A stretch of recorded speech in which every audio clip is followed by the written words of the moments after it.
Now there's sting set up by victims who turned detectives to catch a crime gang with their stolen goods worth tens of thousands of dollars. You're a thief, right? How long you been doing this for? Who else are you doing it to? I was obviously scared what these guys might be walking into. This is the moment a group of online criminals are caught red-handed. How much do you get out of this deal? 30%. A sting carried out by the victims. We are actually dealing with criminals. Like, this is not a situation we should ever be in. They're the thieves from overseas, And we can see where they've been, but we don't necessarily know where they're going. stealing from mums, dads and honest business owners. Every single purchase they're making, someone is losing and they are gaining. Where they have been to these premises, used stolen credit cards and basically done a lot of Aussie guys and girls out of some hard-earned cash. But a bit of amateur detective work has brought at least one of this European fraud gang undone. I was sitting on the edge of my seat the whole way whilst trying to maintain my cool at the same time. You owe me 17.5 grand as of today that I have found so far. This is Clara Kodu, the glamour tourist who's been travelling around Australia and living it up on an Estonian passport. On the surface, she seems like any other backpacker. But as two unfortunate businessmen found out, this occasional model and full-time party girl has been involved in a brazen crime racket.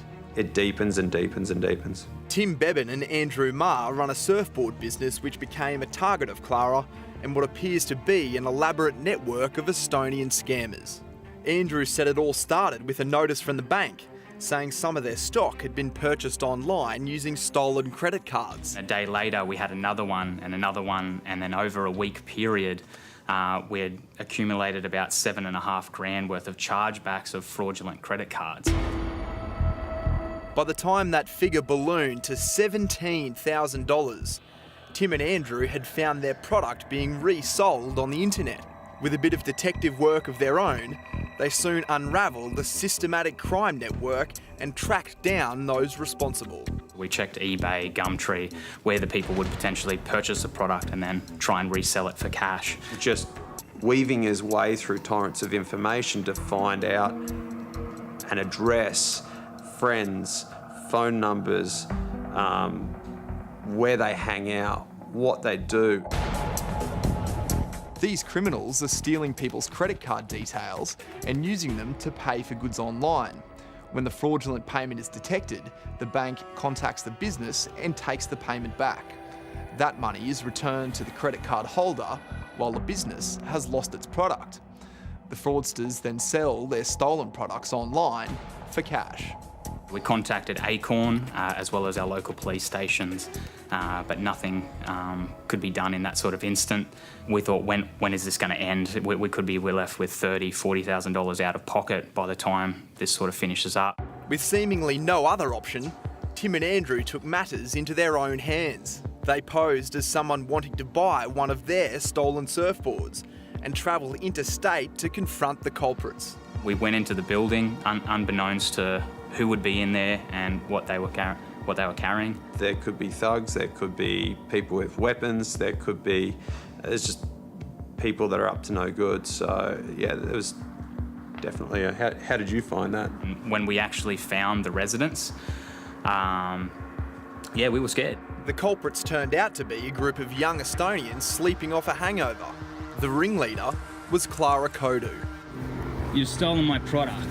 You've stolen 17.5 grand worth of my product. So how did she react when you started asking about the stolen goods? She was shocked. She was definitely shocked that she was caught out in the act. We had the products right there in front of us. I've found you and recorded from the car from the moment we got here showing that you're selling illegal product, stolen product. Clara Kodu and the three men she was staying with at an Airbnb room in Sydney were sprung. She initially denied any knowledge of the scam, but eventually confessed to at least on selling the stolen goods. Someone just sent them to me for like a cheaper price, and then I sold them, and then I got like money out of it. How much do you get out of this deal? 30%. Clara even handed over her mobile phone, which had a trove of evidence that the fraud racket she was involved in was much bigger. You think of young backpackers doing a bit of swindling.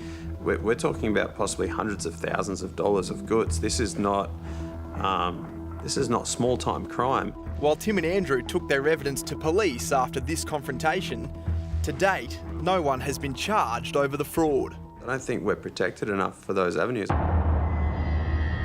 Bond University criminologist Wayne Petherick says crime syndicates like this can usually fly under the radar. You are dealing with a group of people that are inherently transient. They go from place to place to place. And because they're only here for a short time, they usually get away with it. And it could well be that their plan was to do this and leave the country before they were even identified. I know you've been selling it. You've been selling a shitload of my gear. We just want to know how to stop it. We're hoping to scare the hell out of them so that it doesn't happen again and they don't try it on other people. Okay, don't hide your face because it's already done, darling. Good work. The Immigration Department has told us they're aware of this case, and Tim and Andrew have offered to hand over their vision to police.